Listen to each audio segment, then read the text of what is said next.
Alright, I literally just got home from a 3-hour engineering lab at school, and that was so hard to get through because today is Friday, September the 20th, which means it's iPhone day. But yeah, I gotta hurry because my pickup time is soon, and it's roughly around a 2-hour drive to Ottawa from where I am in Kingston. So yeah, let's hurry and get going.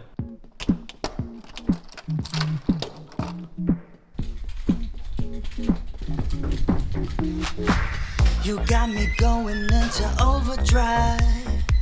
Too busy, can you leave a message by the tone? You got me wrapped around in summertime. Yeah, yeah, I need to know we'll fall in love right here and now. Call me up whenever you're feeling low.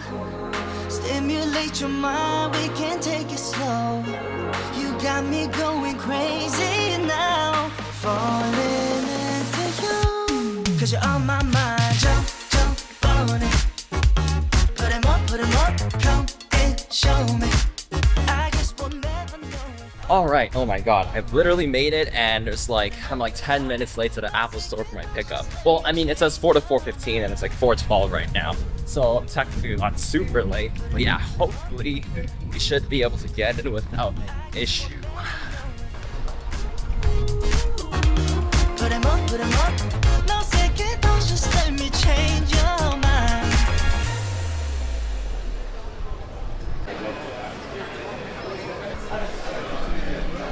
Perfect. Thank you. Appreciate it. Thank you. Have a nice one. I might as well like walk in the store and like browse around. Cool. Thank you. Can I turn it off? Alright, just got out of the Apple store for my first ever iPhone pickup, and man, the amount of rich people in there that are just upgrading phones just cuz are crazy. And they're like maxing out the models, getting the Ultra 2 and everything as well.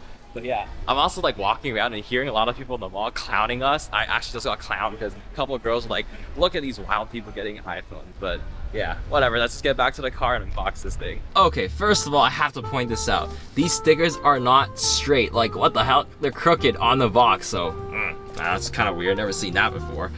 But anyway, let's open this and let's peel this one off as well. All right, and boom. Alright, so I got the Desert Titanium in the 512 gig variant because I do shoot a lot of videos, and that doesn't look as good as I thought, actually. What the heck? Maybe I should have stuck with natural titanium like I currently have, or the white version, because I don't know, this is kind of like sandish pinkish. I don't know, maybe it's because of the lighting, but it's not gold either. I don't know, but anyways, we got the peel. Beautiful. Okay, I'm gonna put this back on because I don't want to scratch it before I get home.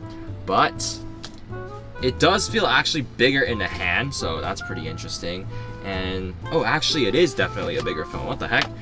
But it doesn't feel that much heavier, so that's pretty interesting. And then obviously we got the camera button.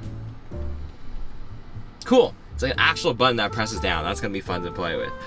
But yeah, I don't want to touch this right now because I don't want to break it or scratch it or anything before I get my case on. So I'll see you guys back in Kingston. Okay, actually, wait. Fun fact, I don't have Wi-Fi at home because I can't afford to pay the bills, so they actually suspended my account, and my phone is pretty much out of data as well. So I'm kind of screwed there, and I do need to set up the iPhone. So what better way than to set up the iPhone while eating some IKEA dinner? And I mean, come on, this is under 20 bucks after tax, which is absolutely insane.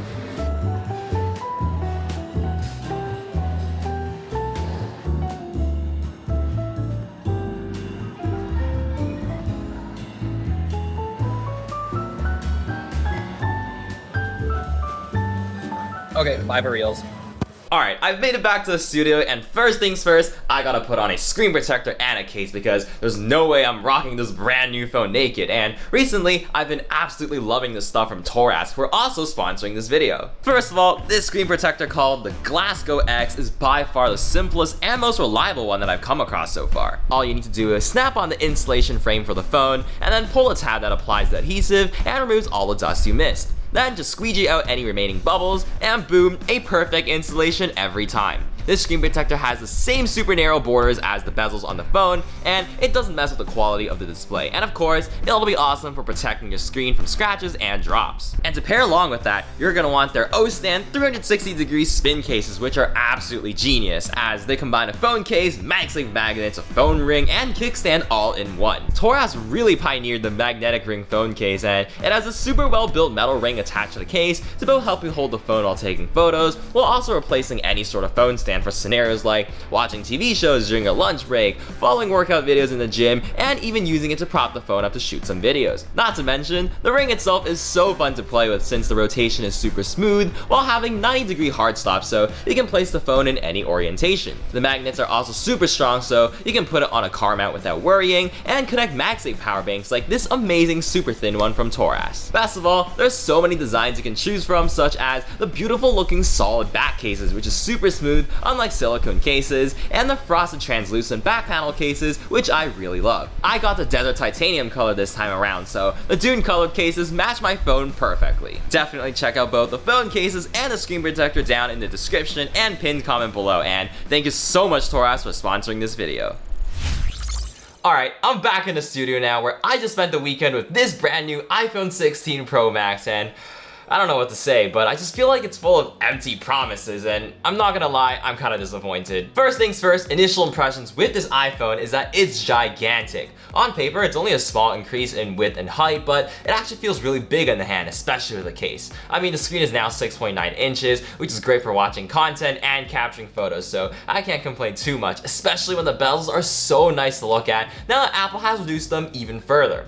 As for the new desert titanium color, I don't know if it's nice to look at because now I'm kind of conflicted. At first, I thought it was horrendous and just riding the social media hate wave because it's not yellow enough to be gold or pink enough to be pink, and just like a weird in between. But now looking back at it, it's sort of like a pinkish beige, which is starting to grow on me. But anyways, getting back to that display, it's unfortunate that Apple hasn't increased the screen brightness to match the insane 3000 nits on the Pixel, which still remains the best display ever. But for some odd reason, it gets consistently brighter than my iPhone 15 Pro Max on auto brightness, which I really appreciate. Not to mention, it doesn't start to dim right away when outdoors in the sun as often. I suspect that has to do with the improved thermal performance, although this phone does still get warm, especially when charging, just like my old iPhones, in which speeds are still not improved to this day. There were initial leaks saying that this now supports up to 45 watts of charging unofficially, but I haven't heard enough people talk about it yet, and I've yet to scientifically test that either. So yeah, they should really bring faster charging to these iPhones, just like how they should bring Apple Intelligence to these iPhones on launch as well. Like, isn't the biggest headline for the new iPhone launch the new Apple Intelligence features? Like, if you're gonna market it that way, at least have it ready to go for the phone launch so that all the people who bought a shiny new phone can enjoy it on day one. Not to mention, I don't even know how many people actually don't know that Apple Intelligence doesn't launch until next month for the US and for the rest of the countries sometime down the line, because they will be disappointed to know that nothing works after seeing all those ads. You know what else I'm disappointed by? This camera control button, because it's honestly kind of useless. Basically, what it does is that it can click down like a real button, but also click down using haptics on a lighter click. It can launch the camera from any screen with just a hard press, but you know what else can do that? The action button. It also acts as a shutter button as well, but it's in such like an awkward position where it's too low when the phone is in the vertical position, but it's too far into the phone when the phone is horizontal. I don't really know how Apple is supposed to please anyone here though, because I don't know, it's just a weird position to put it to. I also get the argument that it's convenient when you flip the phone around to take selfies or vlog videos with the rear camera, but you know, I can also do that with the volume buttons. And then all the camera controls they showed off by sliding and pressing the button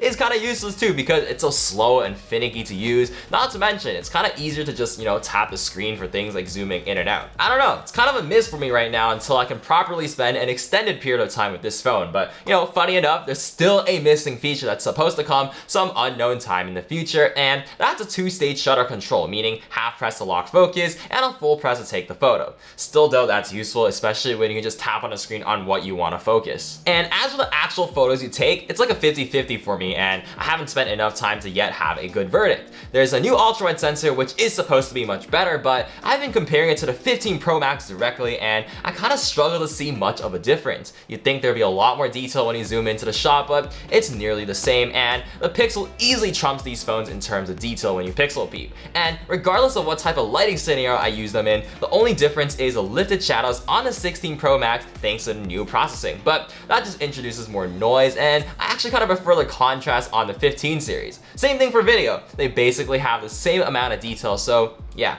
I have no idea. The main sensor is an underrated upgrade though, because I can clearly see the improvement in detail, especially when you use a 2x optical like zoom, where you can actually see a big difference. A lot of reviews are right though when they say they don't like the processing this year, and I'm actually on the same boat because everything looks so flat with the lifted shadows. But that's where photographic styles come in. There aren't actually like filters at all and are actually integrated into the image processing pipeline, so you don't lose any quality. And I actually love the fact that you're able to customize each of them to your own liking too. For me, for example, I prefer bright, warm, and contrasty photos, so I think I'm gonna have a lot of fun fine-tuning my own presets, and as a Fuji fanboy, this is a dream come true. There aren't any AI software editing features though, like the Pixel, except for this cleanup feature, which is like Google's Magic Eraser, but guess what? It's coming out in a future software update. What are you doing, Apple, honestly? But yeah, that's enough for this video, and I think I've rambled on for too long. And again, this is all initial impressions, so I'm really curious to what you guys think about the phone as well, and I'll make sure to be reading your comments as well. Stay tuned for all those videos that are coming out though, including my epic day in the life vlogs. And obviously, thank you so much for watching. Leave a sunglasses emoji down below so I know you guys are a real one. And also, make sure to smash that like and subscribe button too. Alright, have a good one, and I'll see you guys in the next video. I never say that. Alright, have a good one, and I'll see you guys in the next one. That's better.